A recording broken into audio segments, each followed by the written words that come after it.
Rainbow colours. एक गांव में एक बहुत ही गरीब परिवार रहता था। उस परिवार में दो सदस्य मीना और मनोहर थे। मनोहर मीना को कोई संतान न थी। मीना रोज मंदिर जाती और अपने लिए एक संतान मांगती और मनोहर माली का काम करता था। एक दिन जब मनोहर काम करके घर लौट रहा था तो उसे कुछ बहुत ही सुनहरी चीज दिखाई। अरे ये क्या है, इतना सुनहरा जो मेरी आंखों के सामने इतना चमक रहा है। चलो चलकर देखता हूँ। जब वह पास पहुँचता है तो उसे किसी औरत की बहुत जोर जोर से हंसने की आवाज आती है।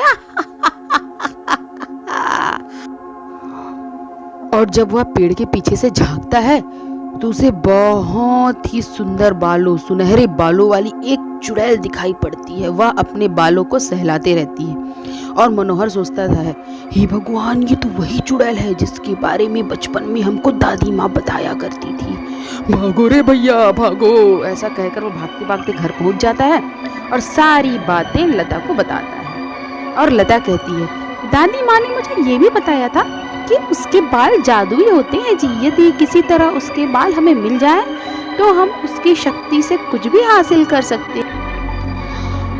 हाँ, मैंने भी कुछ ऐसा ही सुना था। तो जी चलो ना, हम वो बाल हासिल करते हैं। मुझे एक संतान चाहिए, मुझे तो चुड़ैल के बाल चाहिए ही चाहिए।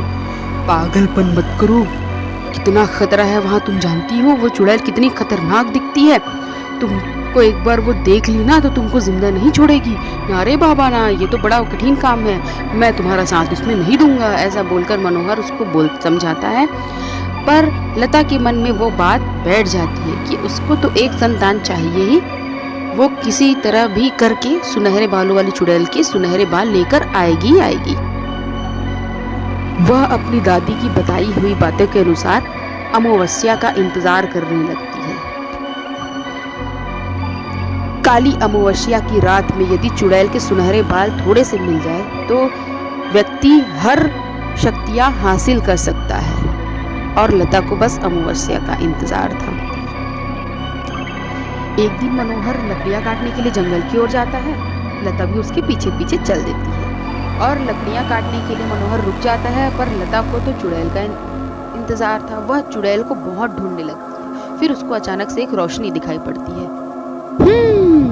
उस गुफा के अंदर जरूर कुछ है, मैं गुफा के अंदर मुझे जाना चाहिए। जब वह गुफा के अंदर प्रवेश करती है तो उसे एक सुनहरे बालों वाली चुड़ैल बड़े से शीशे के सामने कंघी करते हुए दिखाई देती है और वह चुड़ैल अपने आप से कहते रहती है, मेरे सुनहरे बाल कितने सुंदर हैं, इसी वजह से, ये जादुई की वजह से ही मैं अभी तक जवान हूँ और आगे भी जवान बनी रहूंगी।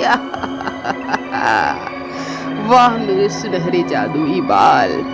ऐसा जब चुड़ैल अपने आप से बातें करती रहती है तो इधर लता की नजर वहां पर पड़े हुए कुछ लाशों पर पड़ती है। जहां कुछ आदमियों की लाश वहां पर पड़ी रहती है।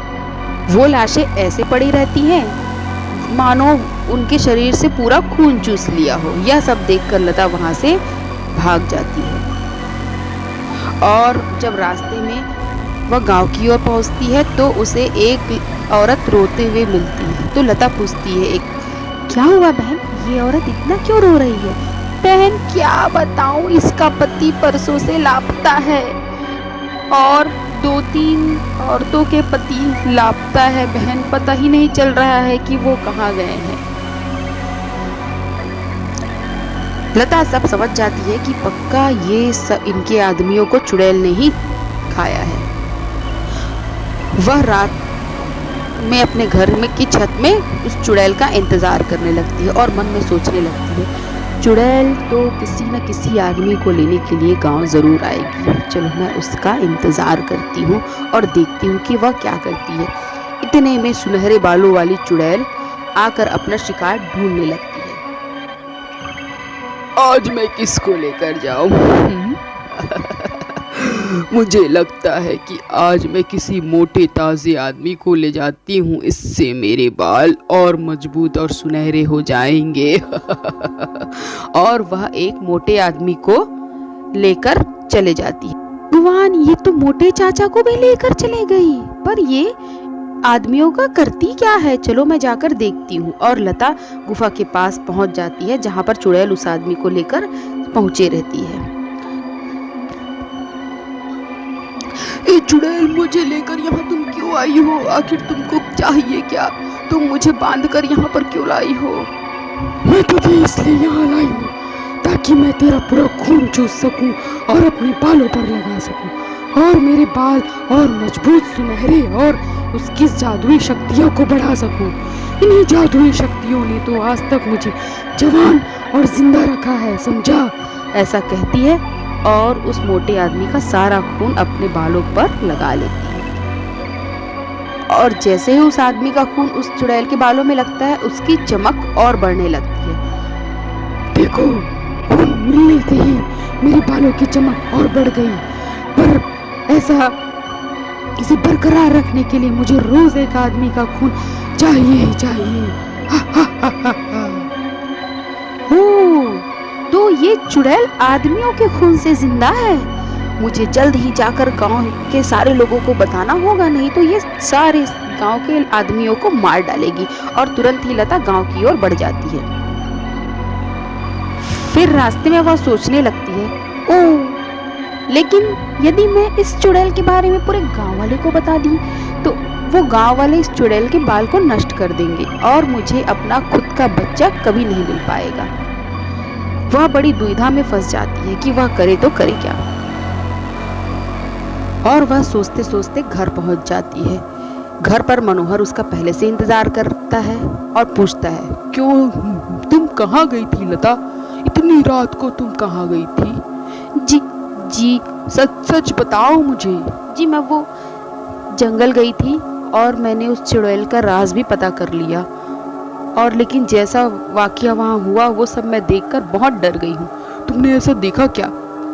जी, आपको तो पता ही होगा कि कैसे गांव के आदमी लोग गायब हो रहे हैं, तो उन आदमियों को वो चुड़ैल गायब करती है और उनका खून अपने बालों पर लगाती है, जिससे उसके बाल सुनहरे, जवान और उसकी शक्तियाँ बरकरार रहती है।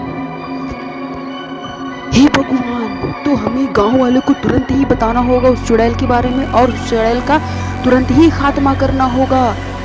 जी नहीं, आप ऐसा कुछ भी नहीं करेंगे, समझे आप? मुझे मेरा बच्चा चाहिए और मुझ कुछ नहीं जानती। मुझे उस चुड़ैल की सुनहरे बाल चाहिए जिससे मैं अपना बच्चा हासिल कर पाऊँ। उसके बाद चुड़ैल का आप जो भी करना चाहें कर लीजिए। मनोहर लता को बहुत समझाता है, पर लता अपने जिद पर अड़ी रहती है और मनोहर को भी चुप रहने के लिए कह देती है। और सुनहरे बालों वाली चुड़ैल रोज एक आदमी को ले जाती और गांव वाले बहुत परेशान होने लग गए। गांव वाले को तो पता ही नहीं था कि सारे आदमी कहाँ गायब हो रहे हैं। उनको ये तक नहीं पता था कि वो सारे आदमी को सुनहरे बालों वाली चुड़ैल लेकर जा रही है। ऐसा रोज दिन चलते रहा और एक दिन अमावस्या की रात आ जाती है, जिसका लता को बहुत दिन से इंतजार था। और वह आज वो अमावस्या की रात आखिर आ ही गई जिसका मुझे इंतजार था।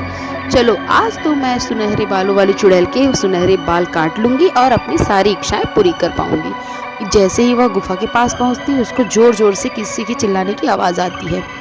वह सोचती है, लगता है आज भी इस चुड़ैल ने किसी आदमी को लेकर आई है। पर मुझे उससे क्या, मैं तो बाल काटूंगी और फटाफट से वहां से भाग जाऊंगी। और वह जैसे ही गुफा के अंदर प्रवेश करती है तो उसकी आंखें फटी की फटी रह जाती है, क्योंकि आज उस चुड़ैल ने उसके अपने आदमी मनोहर को ही लेकर आई थी। और वह बोलती है, आज तो मैं तेरे खून चूसूंगी और अपने बालों पर लगाऊंगी। इधर लता वो लालटेन को फटाफट से चुड़ैल के बालों पर डालती है और चुड़ैल के बाल जलने लग जाते हैं। किसने किया ये, जो मेरे इतनी मेहनत को पानी में फेर दिया? किसने लालटेन को मेरे बालों के ऊपर फेरा? ऐसा कहते ही उसके बाल जल जाते हैं और वह चुड़ैल खुद ही उस शीशे में समा जाती है। और इधर 1 साल बाद मनोहर और लता को एक बहुत ही सुंदर बेटा पैदा होता है। मनोहर और लता का परिवार पूर्ण हो जाता है और वह तीनों बहुत ही प्यार से, बहुत ही खुशी खुशी एक साथ रहने लगते हैं। कहानी अच्छी लगे तो मेरे चैनल को लाइक शेयर एंड सब्सक्राइब करिए।